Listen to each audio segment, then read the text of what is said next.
Hey, welcome back to Wicked Smart Golf, aka Wicked Smart. This is your host, Michael Leonard, and this podcast is committed to helping you play better golf without changing your swing. Today, I'm really excited to bring back on Leo Herrera. He just finished Q School and made it through for the pre-qualifying by one shot. So we're going to have some epic stories of what it takes to play better under pressure. He's the host of the Stay Connected podcast, has a huge brand, and is continuing to grow. So, Leo, thanks so much for being back on Wicked Smart Golf, man. It's my pleasure, Mike. Thanks for having me. Absolutely, dude. I was following you and that other friend of mine in that field, so I was just refreshing it and rooting you guys on. And I'm so glad you made it through. It's not an easy accomplishment. Most people never even understand what it takes to go to that level, let alone play at that level and make it through. So just congrats again, man. Thanks, brother. It really was the grind. It wasn't easy any second of it, but I enjoyed every bit of it. I love it. Well, let's kind of take people through the process and then we'll kind of go through your first impression. So, for those of you who don't know, it's not that easy to get into the pro golf world. Everyone is so competitive at this higher level. So, pre-qualifying is the first step. So, you made it through that and then you got to go first stage, second stage, and then finals, is that right? Correct. Yeah. This pre-qualifier was 3 days, and then the next three tournaments are 4-day tournaments. And you have done Q school before, Yeah, I did pre-quali twice before. I had twice missed it before. by one shot the a couple of years ago when I last tried it, which was a bummer. So do you feel like heading into this year, you kind of had a little bit more confidence just because it seems like your game's been trending and you've been hitting it well every time I see you on Instagram. But do you feel like having that extra experience now, kind of understanding it? Because when I went to Q school in 2019, I was way out of my element. I felt like I was an amateur and, just kind of was a very different feel than any other tournament. So do you feel like that kind of helped you out already heading into it? Yeah, man, I felt really prepared. I am a completely different player now than I was before. I actually didn't play a tournament for 2 years until this Q school, so it's pretty wild. I didn't really play tournament golf, but I still trained my mind, trained my swing, trained my body, and every day. Like if I was playing tournament golf, I just kind of focused on building my brand and doing what I was doing. That I didn't even sign up for tournaments. So I think I played That like one qualifier, and other than that, that's all I did. It's crazy to think in the last 2 years you played with what John Daly. I don't know if you play with Trump or maybe met Trump. You played with those guys, but then you didn't even Yep. play in a tournament and then went to Q school. That is just a crazy stat. I don't think anybody else in Q school had that fast fact. Yeah, there was a few things in Q school that I did that not anyone would do or has done, which we'll get into. But yeah, I have a feeling I know it was one of them, cool. so I'm looking forward to the day three first tee shot. I have a feeling is what it looked like.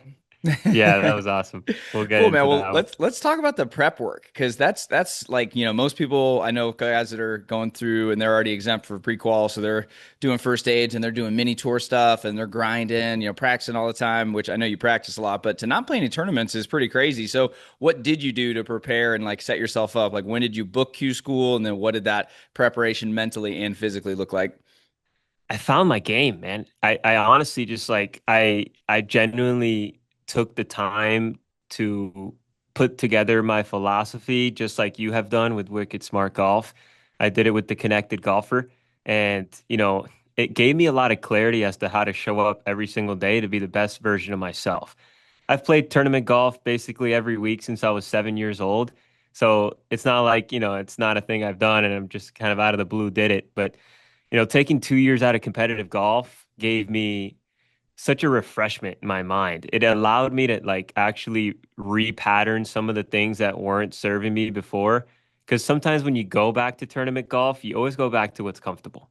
And you never actually, not that you never actually improve, but it's hard to actually, you know, make the changes you need to make, when you got to do it. I felt like I needed a break, just mentally, emotionally from tournament golf, and it served me well. I mean, I've been grinding every single day since then. I haven't, played a tournament, but I've been putting in the work, working on my swing, training it effectively, and just showing up every single day. Even though I'm like, man, I don't really have anything to look forward to in the sense of tournament golf. Hmm. I still showed up, and it really built a lot of grit in me. And I felt like when I got to the tournament in Q school, I honestly, felt really prepared and I felt like I could take on the challenge. But I didn't know I was going to play Q school till like a month before that. I wasn't even planning to play Q school.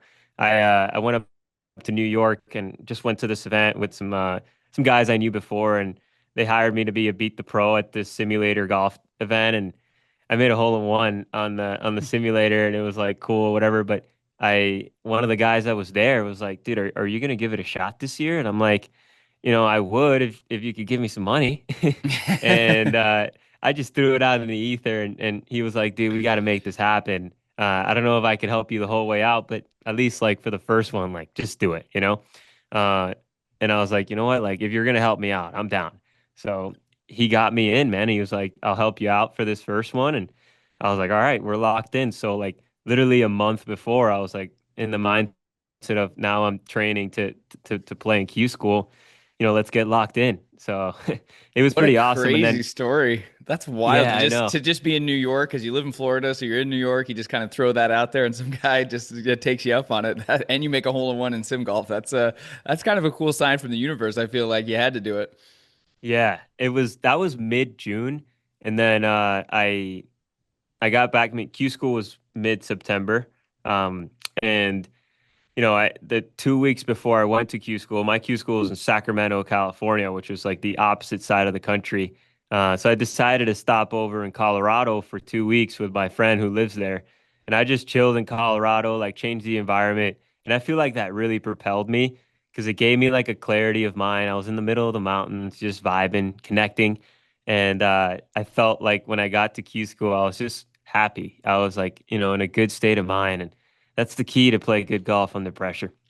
God, I couldn't agree more, man. It's hard sometimes when you have stuff going on in life, family and work, and stuff happens. Like we lost our dog earlier this year, and I mean, I couldn't even play in a tournament for like 2 months. I was a mess. I was like this, it's like hard to really be solid on the course if life is kind of hectic off the course. So I think that's a good way to, like you said, to kind of refresh, but also a very different approach than most people because I'm sure most people were grinding every day. Like when I signed up for Q School in 2019, I literally had a plan every day for 40 days, didn't stop like training. So were you still training when you were out there a little bit, or did you just completely disconnect?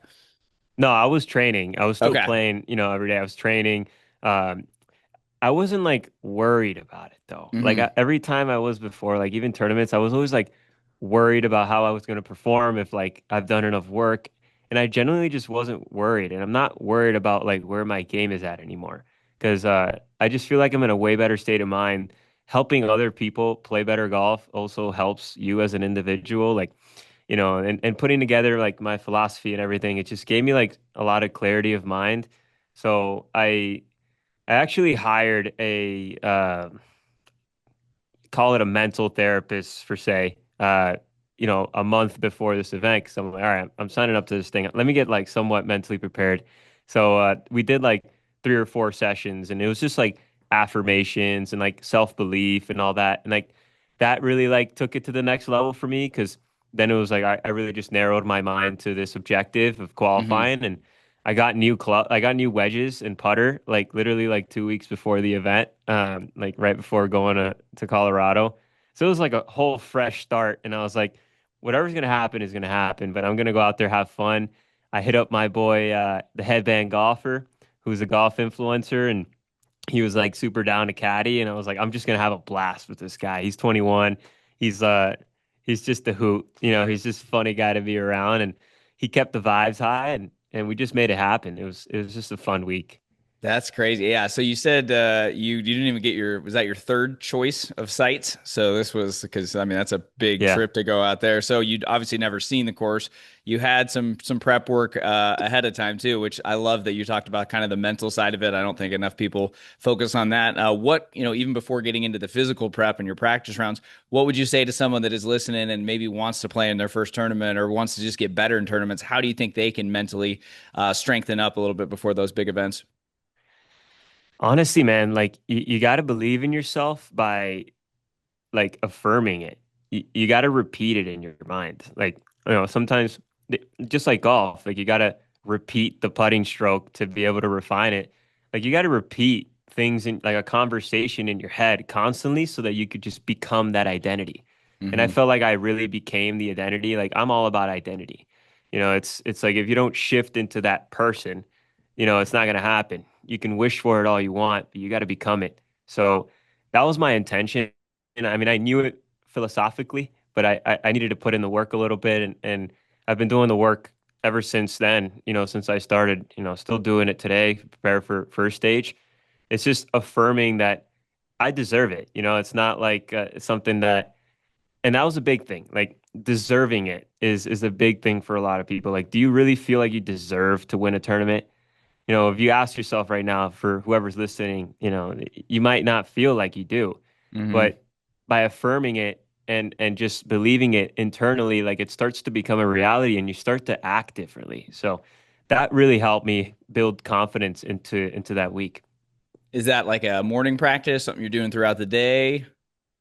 It's actually a night practice. I do it right before I go to bed. I do some tapping, so I like tap in different Hmm. areas of my body and say an affirmation as I do. That's what my therapist was like suggesting to do, and it works wonders because you actually like energetically upgrade your body. Like your body has meridian points across the whole system, and like if you activate them along with an affirmation, you like really shift your energy. And I felt it. Like I was battling like chipping and short game problems like literally like a month before going to Q school, and I started working on it, and I got new wedges, I got a new putter, and I even like when I was in Colorado the week before, I was still struggling with it. I was striping it. I felt great with the Hmm. with the swing, but when I got to that week, I landed and I just felt like a sense of calm. I was like, I'm gonna stop trying and I'm just gonna like let it happen and like actually just feel the club in my hand and like commit to my shots. And I chipped in on the first hole of the tournament, and it was just one of those things. I was like, boom, like it does work. That's cool, man. Yeah, the tapping. I haven't even thought about that. I went to some personal development stuff maybe 5, 6 years ago, and I kind of remember learning about that, but I haven't really thought about it since then. So I'm gonna have to learn a little bit more. That's a good nighttime practice to get into. It sounds like. So you were Yeah. mentally dialed. You felt good. There was no. You seemed like you said, weren't putting pressure on yourself. Well, what was the course like? Like when you got there, what was the practice? Did you do one or two practice days? Kind of take us through the physical prep. Yeah, I did two practice rounds. I did 18 holes the day we landed and then 9 holes the second day just to rest a little bit more. Hmm. Um, we were kind of in a bit of a scenario when we went to the course because we were staying like an hour away at a friend's house, and Oh no. we couldn't get a rental car because it was just taxed since I'm under 25. So it was like the Uber ended up being cheaper, but it was like an hour ride, like back and forth. And my buddy Jared, the headband golfer, my caddy, was like, dude, we gotta figure something out. So he starts calling everyone, like hotels, like, hey, like we'll do content in exchange for just let us stay for free. Like Love it. everybody would be like, get out of here. Like we don't want that. And then one of the ladies that he talked to, her name was Pamsterdam. They call it Pamsterdam. She's amazing. She had a hotel room. She was like, look, I could give you a couple nights for, $300. That's half the price. And we were like, we can't do that. Like we're really struggling right now. Like we want like something super low budget. And she was like, you know what? Like I live in a house and there's a house like right next to us that we also own that, it's a farmhouse. Just stay there for free. And it's 10 minutes away from the course. Because he told her we were playing at this golf course that she was a member at for 20 years until she got divorced. And she felt empathy. We just found it, man. And we're 10 minutes away in the middle of nowhere. Like we're probably staying the closest out of anyone there. We stayed for free. This place has 5 rooms, has 5 acres of land, has like tons of like horses, like chicken, all that stuff. And it was just such a peaceful place to be. And they were amazing to host us that I felt like that was like literally the night before day one. And, we got so lucky, honestly. And I felt like that was just a sign from the universe that, this is happening this week.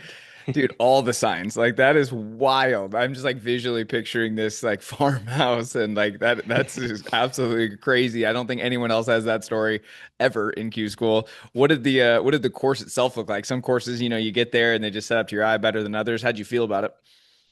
Yeah, so the course was actually really nice. It was a little tight off the tee, and the greens were really slick, but it was bent grass, and the greens were soft, even though they were fast. Um, but honestly, man, like, and this is a little backlog. Like, I worked like very hard on my body over the last even couple of years, just training hard, gaining a lot of awareness of my body, just yoga, calisthenics, all that stuff. And I started to train my swing differently. Started to train it more like indoors, like doing like more motor pattern skill stuff. And I have such a great awareness of my movement right now that I was like I was in driver on every hole. Like I felt great. Like I was striping it pretty much every shot. I just one of those things that you feel like you can consistently compress the ball all the time, Mm, and you have a consistent ball flight. So I wasn't worried about that. I honestly just was more focused on getting the ball in the hole around the greens. I was like, if my short game's dialed this week, I'm gonna have a good week. So that's how I felt coming into it. The course was great though. It was a nice. good layout. Good, good. So you get there. What was first day then? So it's a 3 day qualifying. They only take, what is it, like 30% of the field typically? So that was top 37. There was like 76 guys. So for this Okay. one, there's like 50% of the field. Okay. So about 50%. And what was your first day tee time? 8:33 a.m. 8:33. Okay. So what take us through that morning? You wake up in the farmhouse and did you take a horse there? How'd you get there? Like what time did you get there? What does that kind of first day jitters and prep look like? So crazy enough, like they not only let us stay at their house, but they gave us a ride to the course, and they picked us up from the course too every day. It was This is insane. amazing. They I make you know. dinner too? I mean, No, I ended up treating him the last night, but it was just awesome. that is Uh, crazy. Prep work. I woke up. I told my caddy he's not really a morning guy, and he doesn't really do anything like in the morning. So I told him, look, man, like let's wake up. Let's do a little breath work together. Let's get dialed in the same rhythm. So we did like 15 minutes of breath work. Then we did some mobility. Always, this is just my routine every day, regardless. But it's going through the motions again. Um, and then just did a little visualization of playing the round. I actually did the visualization the night before, just going through the whole day, like Hmm. seeing the perfect day, and did a brief one in the morning, and then had some breakfast, some eggs, some yogurt, and was ready to go. So I went over to the golf course about an hour before. Got there, hit some putts, hit some chip shots, then hit some balls, and hit some putts again, and then was ready for the first tee. Are you someone that likes to map out like every hole what you're gonna hit, or you just kind of know? Like some people like to do that, or some people just kind of like to wing it. What's your style? So I didn't really get a yardage book or anything. I kind of just like did the practice round, and I I kind love of it. knew what I was gonna do. Um, I wouldn't suggest that. I just thought the yardage book was a little pricey. It was like $50. I was like, dude, I don't know about that. We're like on a budget. That's another thing about pro golf. People don't understand. Oh, it's Like we're on crazy. a legitimate budget when we're going. Like I'm going across. Like I just traveled across the country. I'm trying to figure out where to stay. I stayed a Yeah. Well, I couple mean, weeks the in event Colorado, itself's and what, 3 grand, something like that. it was $3,500. They're just to play 3 days of golf, and then that does come with practice rounds, I think. So you got that, but then you have to fly there, find a farmhouse to stay in. Like it adds up quick. Exactly. Yeah. So yeah, I mean, it was just one of those things where I knew what I was going to hit off the tee, and then I was just kind of I already know like my strategy going into the greens, like what pins I can go for, what pins I can't, Hmm. um, and I was just kind of going with the flow there, and just reading the putts as I go. There wasn't really like a set plan for every single shot I was going to hit, but I knew Hmm. an idea of what I was going to hit off the tee. So day one, you went wicked low, 68, two eagles, five bogeys, and you still played amazing. I mean, you shot 32 on the front is what I had you at. So take us through the first hole because I saw two circles around the score. So that's a pretty nice way to start Q school. Yeah, man, it was pretty wild. I would say like I felt good mentally and emotionally. Like I wasn't really that nervous on the first tee, um, and and I just kind of went. I got a little bit nervous as I went through the round, but I chipped in on the first hole for eagle. It was a par five. Pretty much placed it in the perfect area on the left hand side. And just had a simple chip shot. Then hole two, I stuck it to 2 feet, made birdie. Hole three, two putted from 30 feet. Hole four was a par three. I hit it to about like 35 feet just off the green, and I made it. And it was one of those things that like once that went in, I was like, all right, like something special is happening today. Hmm. Fifth hole, I stick it to a foot and made it. So I was five under through five, and I'm on the tee on a 512-yard par five, which is like for me like really gettable. And it was a little bit of elevation. Like I was clubbing down one. on the whole course.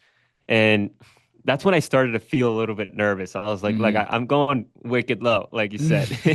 And I hooked my tee shot and there's OB left. I'm like, this is totally OB. Hmm. Um, I also went first when I kind of let doubt creep into my mind. Got super lucky that I hit the tree and like kind of stayed in. I had about 245 to the hole. And my caddy was like, dude, just punch out or hit like a wedge to like the center and we'll go from there. And he goes to like look for my other ball, which was way right. I didn't want to hit it left again. And I'm like, he's over there. I know he's not gonna like really accept this decision, so I might as well do it now. So I grab a 3 iron and I'm aiming 30 yards OB, like literally 30 yards into the out of bounds with an overhanging tree. I need to slice it back in to even have a chance to get back. And I just helicopter finish hit right down the center of the fairway. It was like shot of the week just to get back in there. And, I had like a 50-yard shot for eagle. I ended up making par. And then I par, and then I bogeyed nine. Uh, but it was like a shot four under on the front, and it was just, I was like, all right, like we're in great position, and like let's keep it going. It was a good nine. Well, that's a great nine. And yeah, starting with an eagle is always a perk, and then stuffing it, throwing darts, having tap ins, and that just the confidence is probably soaring. I'm curious on that shot where you did the helicopter finish. What was the thought process there? Were you just feeling it and thought you had it? Because hitting a 30-yard slice with modern day clubs is not easy. So what was kind of were you just like, I'm on today, today's my day, or what was the thought process? I don't know. I just felt the shot. I saw Hmm. it, and I was like, I know what I need to do to hit the shot. Just exit hard left and have it curve. And it's just one of those things where I definitely took an extra look because I was like, I'm actually aiming like 30 to 40 yards out of bounds. Like this has to curve, or else like I'm toast. Yeah. And I just did it. It was just one of those things that you just got to do. I love it. I love it. So what's the back nine looking like? I got your scorecards up here. So you shoot 32 on the front, and then what were the guys you playing with too? Were they playing good, or were they just like watching you make birdies and eagles? They were like kind of even, went over.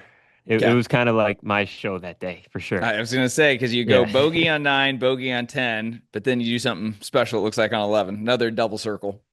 Yeah. So I three putted on 10 from like, 20 feet, which kind of was a bummer. I missed like a 3 footer, like pretty straightforward. Kind of peaked on that one. And then on 11, like I was like, all right, like I just made back-to-back bogeys. I'm not letting this round slip. And I stuck it to 2 feet for eagle, and I tapped in for eagle. And then I was like a 7 iron in from like 200. And then par three, the next hole, I hit it to about 25 feet, and I three putt again, missed another like 2 footer. And it was just like I was a little frustrating. Were And they I would say, consistent misses, or were you yeah, like looking I up pushed there? both of them. I Hmm. I just kind of looked up on both.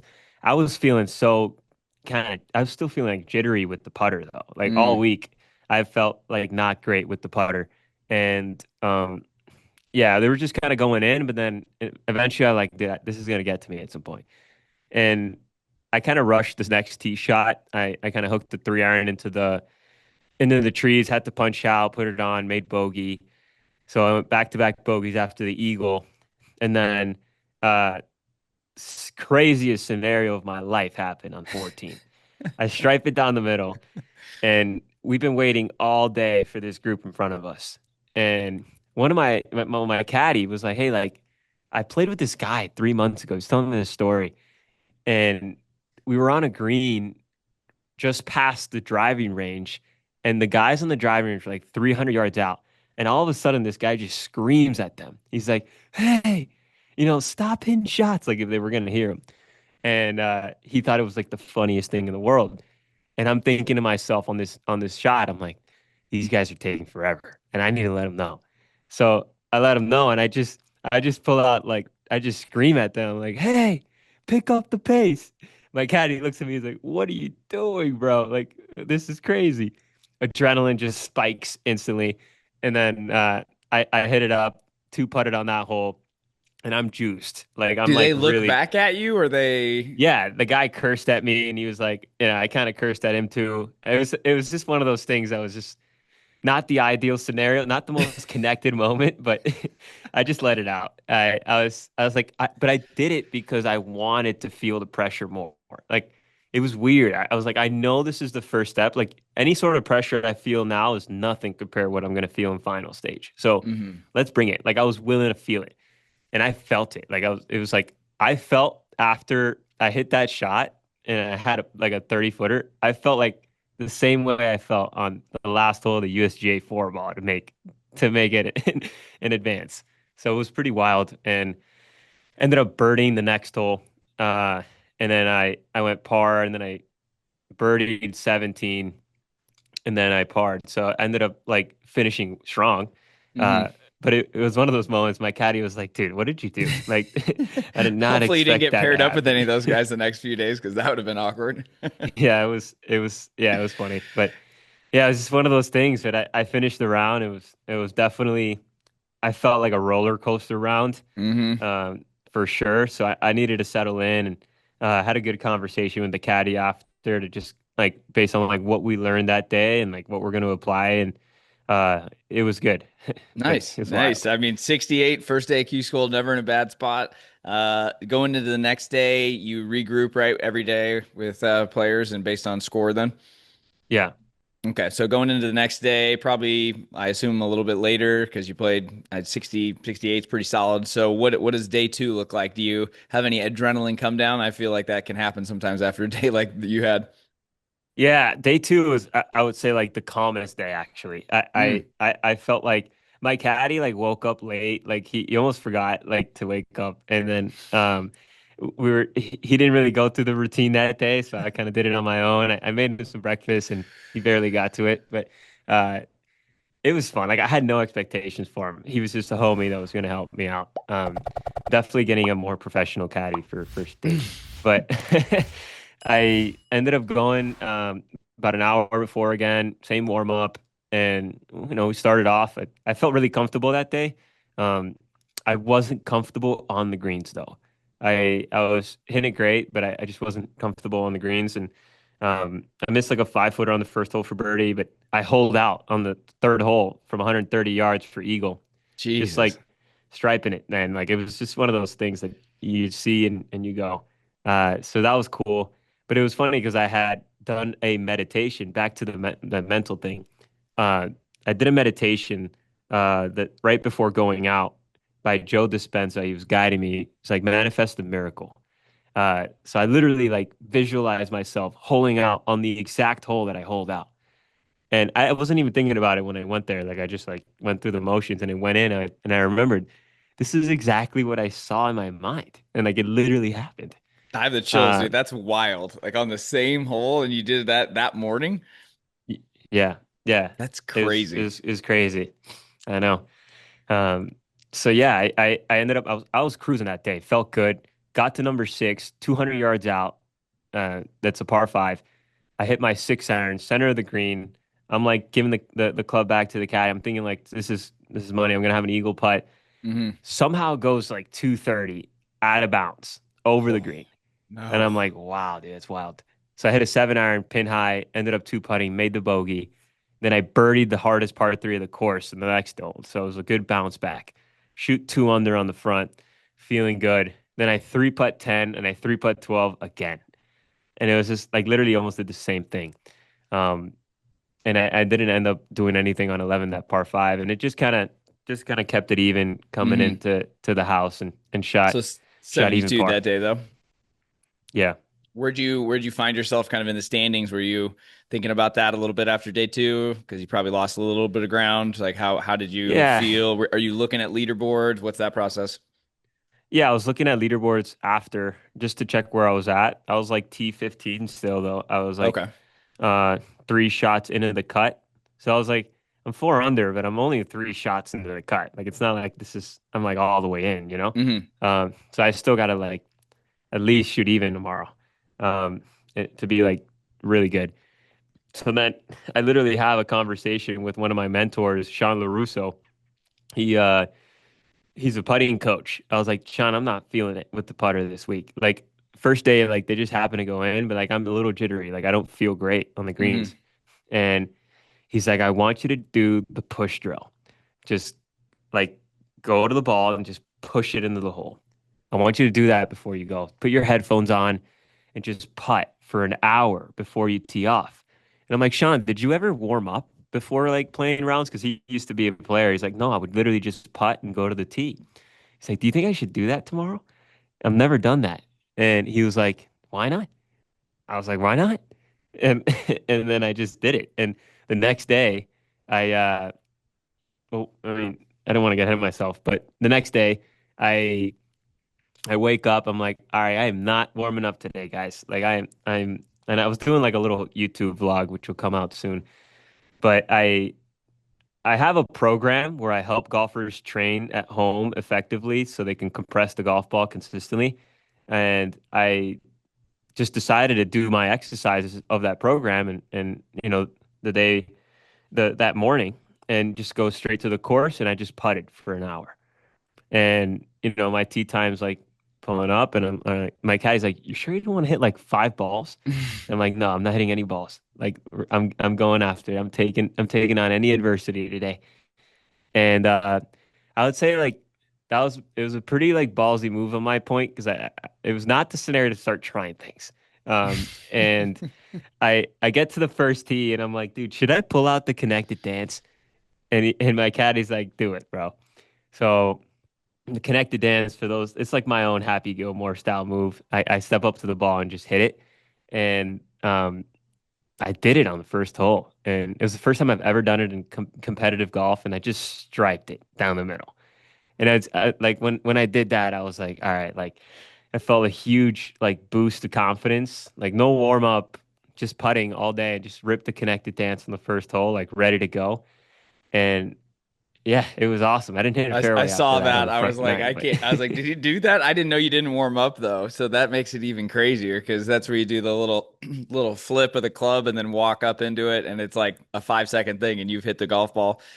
Like you said, not the place to typically go testing, but you were feeling it, and you yeah. striped it. So that's a good start. Were you thinking about score on that last day, or are you trying to like how are you trying to stay as present as you can? Obviously, you know what you need to do. Yeah. So I was flipping the club on every shot that week. I just wasn't like stepping up and hitting it. Like I was taking Mm. my time over the ball like a normal person. I just did it on that hole. But Okay. um, yeah, I mean, I wasn't really thinking of score. Honestly, like I was just smiling all day. Like I didn't take a smile off my face. And my caddy was like he was so nervous. Like he was feeling it. And I could tell he was feeling it. I didn't end up hitting a fairway after that first hole. So I was like The whole scrambling day? after the sorry, on the front nine. Um, until like the 11th hole, I didn't hit a fairway. Um, but yeah, I wasn't hitting it. I mean, I was hitting it fine. I just wasn't hitting my lines as effectively. So I was under trees a lot and I was punching out, but I was making putts. I was like making the 5 footers, Hmm. making the 6 footers. I was like, doing that at least. So I was like even through the first few holes, and then I hit on 8. I'm hitting 3 iron like all week on this hole. But I don't know. I'm just feeling really confident this day. Like it's just one of those things where I was like, I was willing to take it on, and I hit driver like right over these trees in a very tight hole. I hit it right where I wanted to, and it was perfect, but it trickled off like probably a yard too far, and I was stuck behind this tree, or else I would have had a shot. I had 100 yards, had a slice 100-yard shot, like 20 yards, and I hit it right at it. I'm thinking it's gonna be like close, and it one hops like 30 yards over the green, dead. And I hit a great chip shot, but I missed the putt, and then I ended up making like a 10 footer on 9 for bogey. So I'm like bogey, bogey, and then I 3 putt 10 again. 10, And 10 was your nemesis that week, huh? Every day, three it's jack. brutal. Yeah, even in the practice round, I 3 putted. So So you it's just shoot one of those 38 on holes. the front and then you bogey 10, so you're three over for the day. Are you starting to get a little worried? My caddy definitely was. I was honestly just smiling, man. Like Love it. it was one of those things that I learned so much from last Q school. Where it's like I last Q school, I missed it by a shot and I shot 5 over on the back nine. So on the final day, and I was worried. I was just like, I started to get concerned about the score. And I told myself it's not happening this year. Like I am where I need to be. What needs to happen is going to happen, and I'm just going to let it happen. and I'm just gonna go through the motions. And I birdied 11. I ended up two putting on 12, which was an accomplishment of its There we own. go. And then I started to pick it up a little bit, and I had some looks. I had a look on 13, and then 14 and 15 were kind of some hiccups. Like I didn't hit it too close. I had like 40 feet on both of them. I three putted both of those, Mm. and just one of those like I never had the speed pretty like dialed that the whole week. And then I just missed those putts coming in. They were like 6 and 12 footers, so I didn't leave myself too short. But Hmm. there, I was like, all right, I three putted 15. I wasn't worried, but the smile definitely like wasn't like a full smile at that point. It was like a smirk. Is there live scoring? No, well, there is like every 9 holes, but I wasn't even looking, and I didn't want to Okay. look in That's a what I was going to scenario say. like Some people, before. most, a lot of people don't, so I wasn't sure. Yeah, like I would have. I thought about it. I was like, should I look? But I'm like, at the same time, I was like, just do what you got to do. Like you Hmm. can't really do much right now. Like Hmm. just do what you got to do. Hit it to 10 feet on that 16th hole, and I missed it. Thought I really needed that putt. But I was like, well, like let's just be patient. It's gonna happen. Like you're good.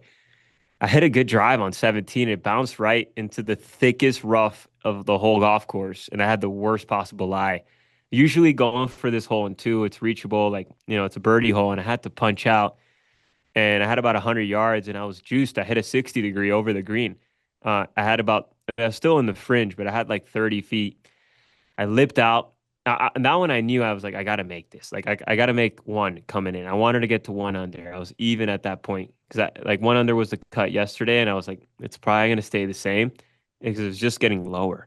Hmm. And I was like, all right, like, something's got to happen here. And I went for it, and I lipped out, and I had 6 feet coming back. And that's where I was like my caddy was in shambles at that point. He was like, dude. But then he saw me and he told me after, like he calmed down after that hole. When I made that putt, 'cause I made it in. It was a very confident stroke. Like I didn't let the moment get to me. Um, I made that putt, which was great. Hit a good drive on 18. It was very tough hole, like tough pin location. I had like 170. I put it to about 35 feet. And I'm like swearing I need to make this putt, like to have any chance.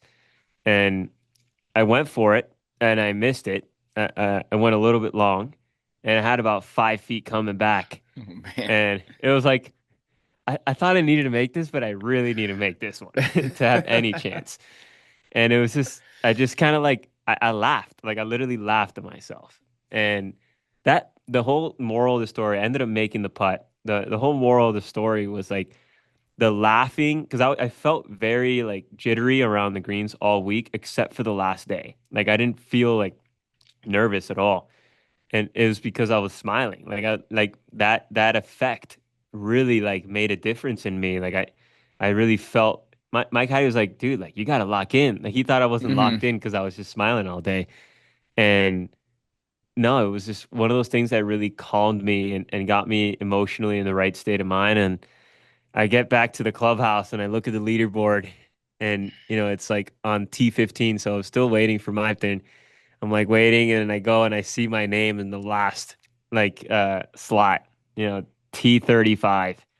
And I'm like, "Yes, we made it." So did you know, On the was there number. still guys out there? Or, like I didn't know if there was you were you kind of playing the waiting game or did you know pretty quickly? There was like one guy, but like even if he would have gone through, I would have still gone through and like Okay. I knew like I was good. Like on the Hmm. number. Uh it was a relief for sure. And then the rules official was like, was that your pre-shot routine? He saw me on the first hole. He was like, dude, I've never seen anything like that. He's like, yeah, just follow me on Instagram. But it was great. Dude, that I mean, I'm confident I'm never going to hear a story like that one again. Just from how you got to this event to not playing tournaments to staying in a farmhouse to not warming up on the last day. There's so many wild things in that story. Man, what's your biggest takeaway?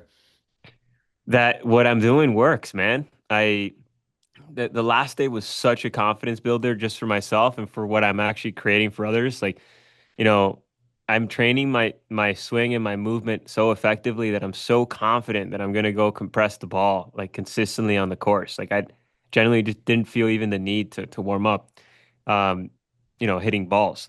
And yeah, the biggest takeaway was the smile too. That was a big one. And I kept telling myself that final round, like this round's gonna give it to me. Like I'm ready to take it on. Like I'm ready to take on any sort of adversity. Like give it to me. I was ready for like more hits.